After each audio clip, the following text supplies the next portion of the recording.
Let's get her going, man. This is Mr. Patrick Stone with Budderside. You're doing good, getting it started, like you said?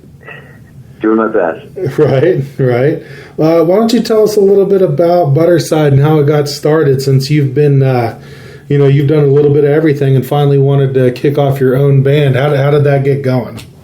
Ever since I moved to LA, it started way back before then. When I was a little kid, I guess when I was about 5 years old, I tugged on my dad's pants sleeve. I said I wanted to be a rock star. I think I'd been rummaging through my sister's album collection, and she had Highway to Hell and a lot of Journey and Rolling Stones and stuff like that. And I was just completely intrigued by this whole album thing. You open it up and there's just all of this, this wealth of visual stimulation, and then you pop on the record, and then you're off to another planet. So I kind of wanted to do that with my life since I was just a little kid. So I think every day I've wished for that to come true. And my sister was a huge influence on me. She used to cut my hair like Billy Idol. I was a big Billy Idol fan too. But I just started learning all of these, hard rock, heavy metal songs and stuff as I was growing up. And then I think I started writing songs when I was about 11 or 12, and they were already about girls and stuff like that. I wasn't, writing any. I mean, some of those songs I could still play today, and people kind of appreciate them. So, which is crazy. So then, when I moved to LA, I met a few guys that I really liked to hang out with and play with, and they felt the same way about me. And these are the guys I've been with ever since, really. I've gone off and done my own thing and tried different things aside from them, and of course they did the same. But we always ended up coming back together and jamming, and we held on to those recordings, and we were writing songs together. And a few of those songs ended up on this record. So the guys in the group and I we're just really tight friends. We've been really close together for a long time. We always push each other to the limits as far as our music goes, and that's always great to have around you. So it's a perfect fit. The Budderside thing is a solid band. It's not like hired guns or somebody who's just trying something out.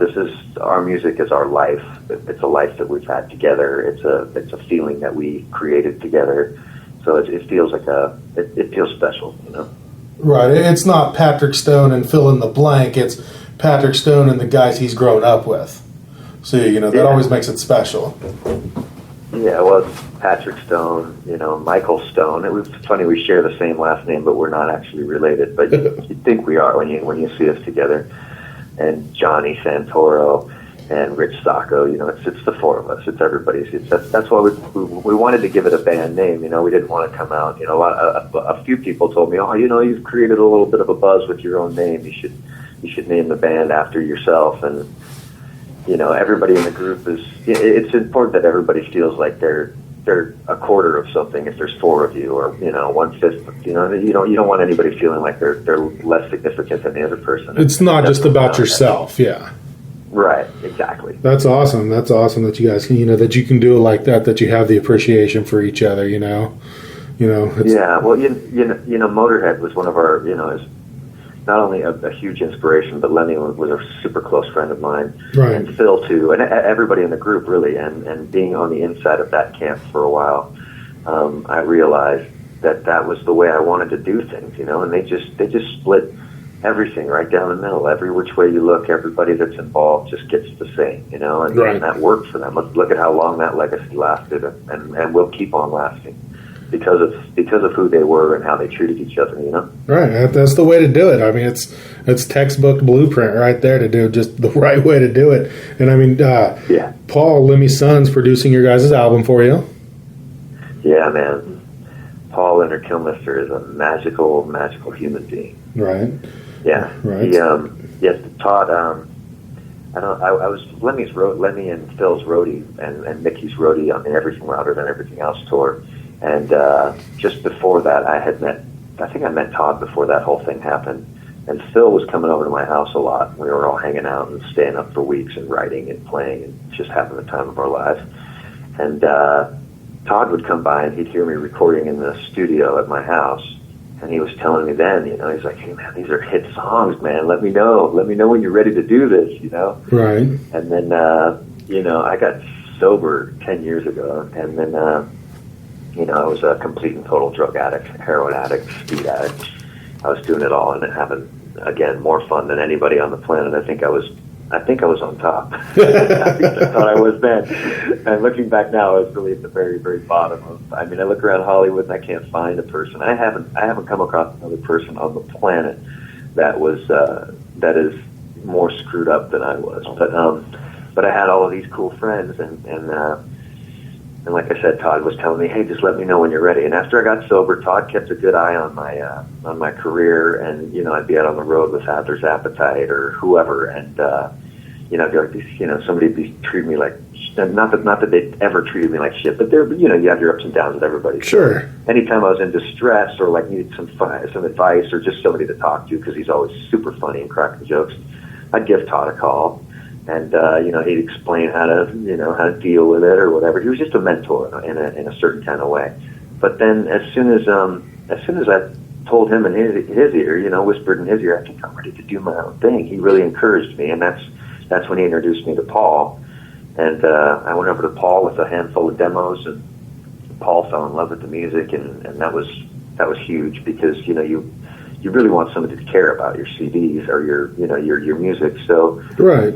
And you know, you really want them to care. You know, you don't want to set like a limit for how much you're going to spend, and then everybody just tries to rush to get it done and send it on its way. You know, especially when you're dealing with a guy like Paul, because he's just so educated and so not only educated with music, but you know, he's very talented. So he can express anything he wants to express through, you know, a plethora of instruments. So it's like at any given time, he doesn't just pull from one instrument, or, you know, he can pull from any instrument, and then he's knowledgeable about each instrument, and then his ear is just priceless. You know, he can catch a harmony and find a different harmony, and knows exactly what needs to go where, when it needs to go where. And that was just a completely enlightening experience for me, to have him there guiding me through what I already thought I had done. You know, I thought that everything with the songs were written. This is how it goes. You know, right. And he's really great, and he's got a very soft temperament that he's very lovable. As soon as I sat down with him, I felt like I was in a room with Lemmy, to tell you the truth, because they have the same accent and they look the same, and the mannerisms are the same, and it was just like, I just felt like I was getting this. It felt dangerous, because it was like, wait a minute, I'm spending too much time, because when you spend too much time with Lemmy, it's just. Anyway, it just felt like I was with a complete and total twin of his. Right. So that was cool too, because you just get lost in, you know, just being a part of that family is just great. But yeah, Paul is sensational, man. He's just sensational. I learned so much working with him. And I'm sure, you know, Paul probably appreciated the fact that, like you said, you thought it was written, it was done, you've got everything done, and then he went in and just started messing with everything and taught you. But you were willing to learn and soak all that in, and people like that appreciate that and are willing to teach you even more. So it's probably, he probably loved every minute of that as well. Yeah, no, he's a huge part of the record. He is definitely a huge part of the record. A lot of, you know, the stuff that I wouldn't have gone for, he went for, and out of respect. That's a huge part of working with other people. You know, it's funny. Just last night I was working with my guitar player, and I thought I had a piece, you know, completely worked out. And the same thing happens with our drummer and the bass player. You know, and you know, if you stop yourself and allow them to, just like Paul did, you know, just go with it. You know, let's see where it goes. You know, you go somewhere that you hadn't thought of before, which is like getting in the car and driving somewhere you've never been, or the airplane and getting somewhere you've never been. You're like, oh, I never thought of this. And then suddenly everything seems so much bigger and brighter, and who cares if you didn't get this, you know, if it's not the same as it was. It's better now, because now this person loves it, and it's, you know, it's snowballing. It's growing like a child, you know. Right. And I mean, and obviously, you know, going over the roster of people you've worked with, you haven't worked with a bunch of slouches. You've worked with a lot of huge names in the industry, which is probably a lot to say for yourself and your attitude towards them, and probably you're willing to learn from everybody you come in contact. Wouldn't you think that's a big part of it?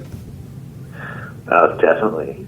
definitely a huge part of it. It's the two of the greatest experiences of my life were working with Velvet Revolver and the guys from Quite Riot, right? And although those were, sometimes the things that you want most in life on that day, like later on down the road, you realize, God, thank God I didn't get that thing. And right. I'm not saying thank God I'm not singing for Velvet Revolver. Thank God I'm not singing for Quiet Riot. Either of those would have been, beautiful careers, wonderful careers, but I wouldn't be doing what I am today. But it is thanks to those situations, like, when Lemmy calls Slash personally and says, listen, Patrick Stone's definitely the best replacement for Scott Weiland. Give him a call.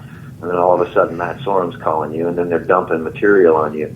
It just forces you to go into like an overdrive mode where, like, I mean, for me personally, it was like, I'd written albums before, I had my own stuff, I've been playing all over town, but an opportunity like that comes in, and you really check yourself to see that you're on top of your game, and sitting down in a studio to music that Slash and Sorum and McKagan had all written these tracks, and then I'm supposed to come up with something that's equally as awesome as that. Right. You're kind of like, holy shit, and you can't stop to get scared. You just gotta like, the greatest songs in the world sometimes are they're born of highly intense stress situations where you only have a certain amount of time to speak your truth, and you gotta skip the bullshit and just really tear out some incredible, like I just created like some of the most incredible lyrics I ever thought I could possibly create when I was working with those guys. Right. And you want to shit your pants, but you pucker up and do what you got to do.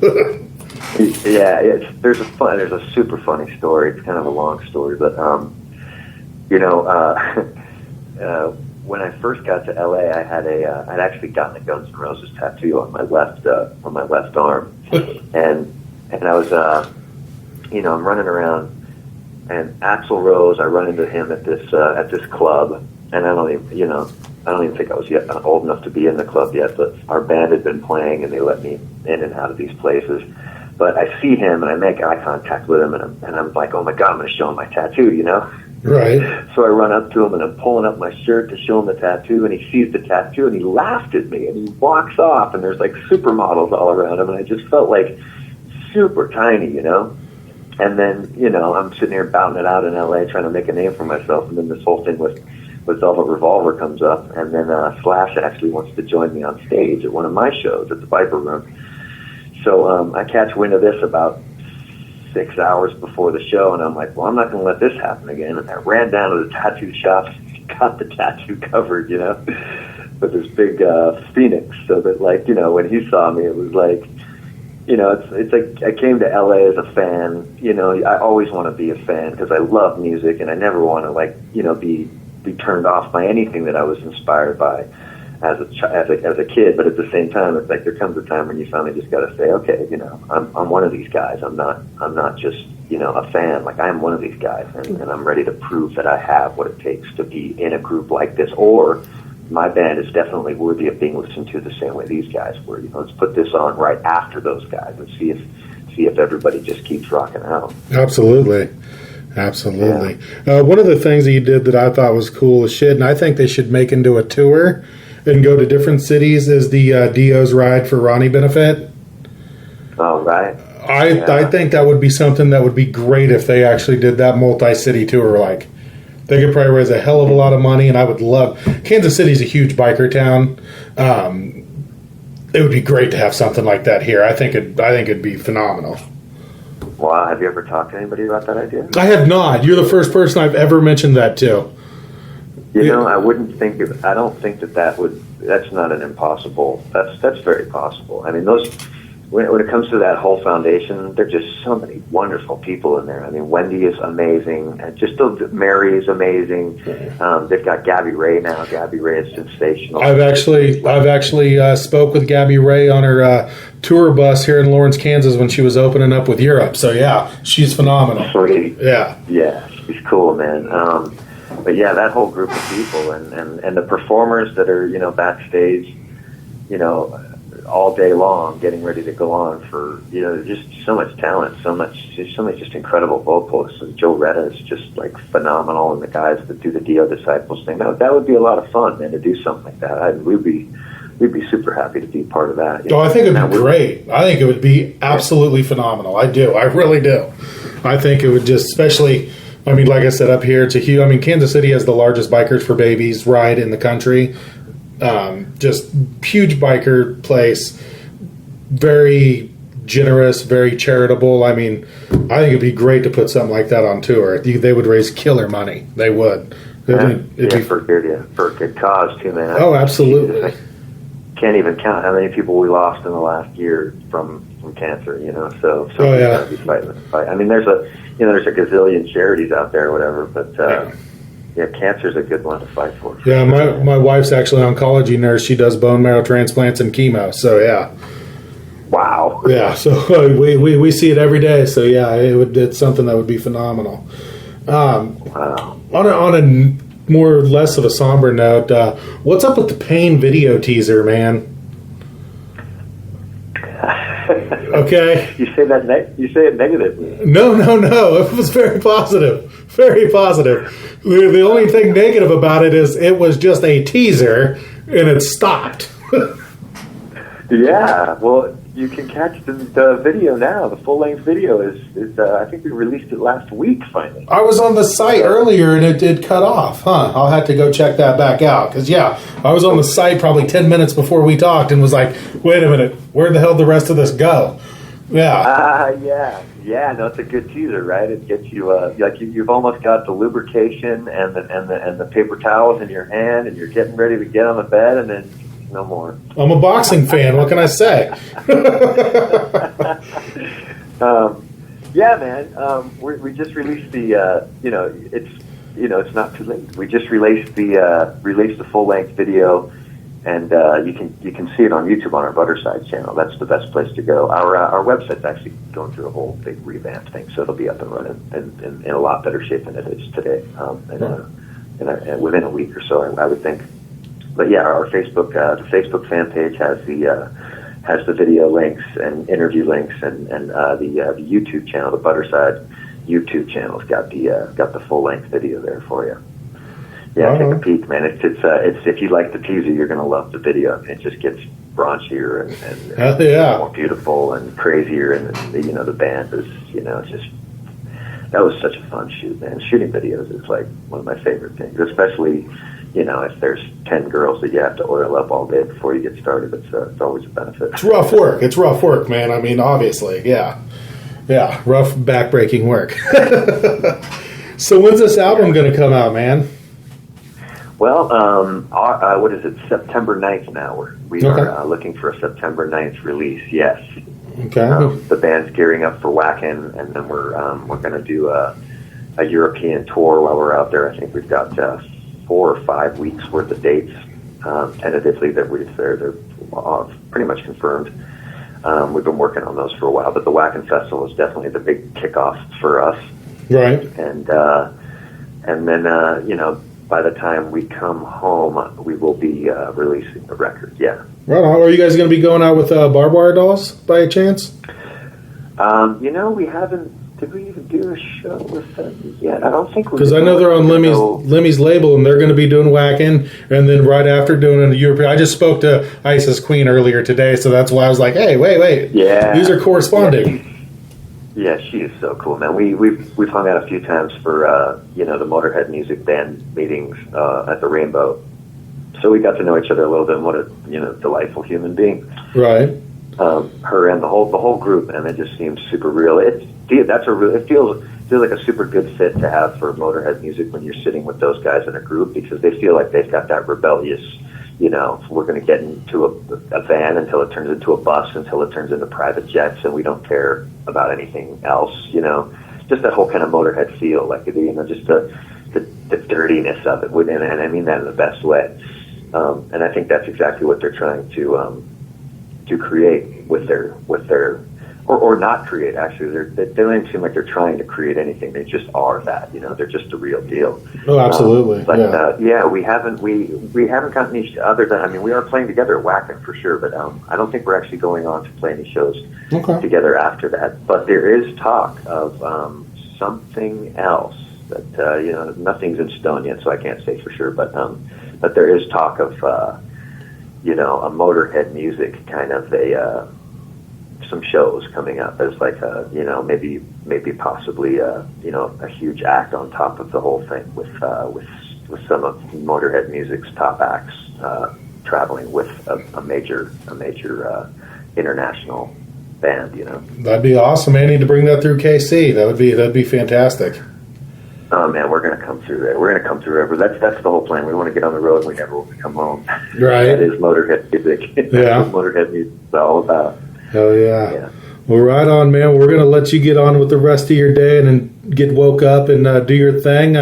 Again, tell everybody how to get a hold of that Budderside music. You can catch us on Instagram at Budderside, Budderside. The Facebook fan page, also Budderside. The Budderside YouTube channel, if you want to check that out, our video's there. You can watch it all day long. And Budderside.com. Yeah. Right on, man. Well, actually, we just started a Snapchat too, Budderside on Snapchat. So you can catch us at our rarest form on that channel. Well, Patrick, I definitely appreciate your time, man. It was very fun talking to you this afternoon. I appreciate it. Thanks, Ace. I really appreciate you calling, man. Thank you for taking your time. Thanks. No problem, sir. Okay, brother. All right. Bye-bye.